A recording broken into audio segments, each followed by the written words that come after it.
A 6-foot sophomore middle blocker from Costa Mesa, California, number 9, Liz Moore. We're going to dinner. We're going to go eat, thank goodness. As usual. When I think about Liz, the first thing that comes to mind is adventure and fun, living life to the fullest.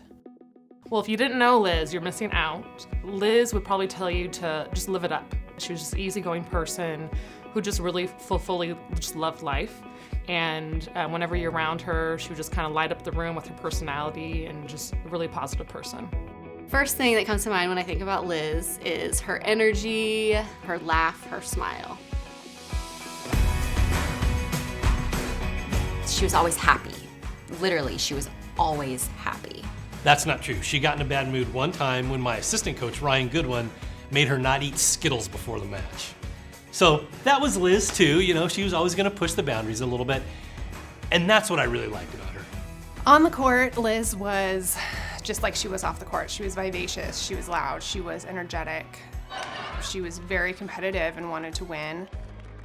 She definitely had her funny moments, slapstick comedy moments. She had her serious, red-faced, angry, let's get this done, strictly down to business moments. But she had a super healthy balance of just being Liz, and just being Liz was perfect.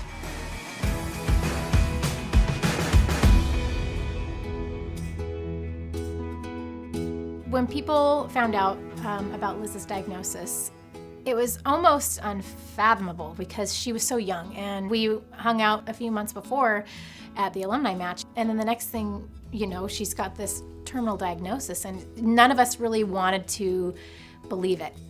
Liz started getting sick, and you know, we'd call each other up and want to hang out, and she would always kind of back out, and she was starting to get more and more sick, and you know, we knew this was going to be her last year.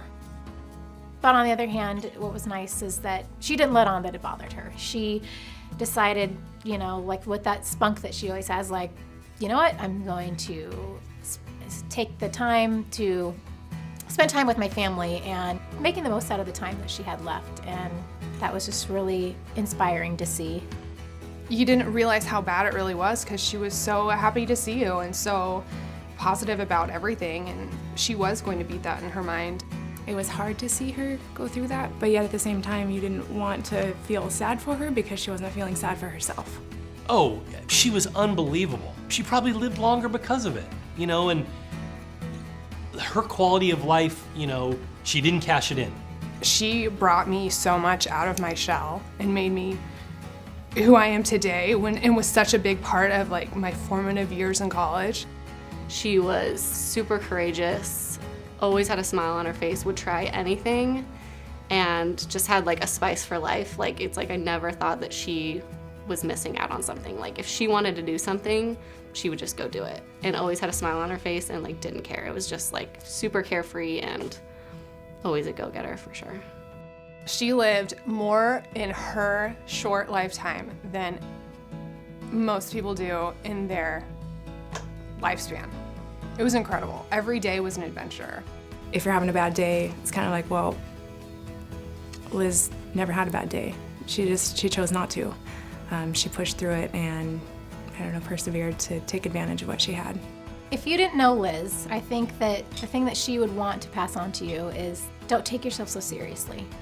That you can enjoy life to its fullest, have passion about something, but yet it's just keep it lighthearted and don't sweat the small stuff. I think it's really neat that her spirit is living on even as the years go by.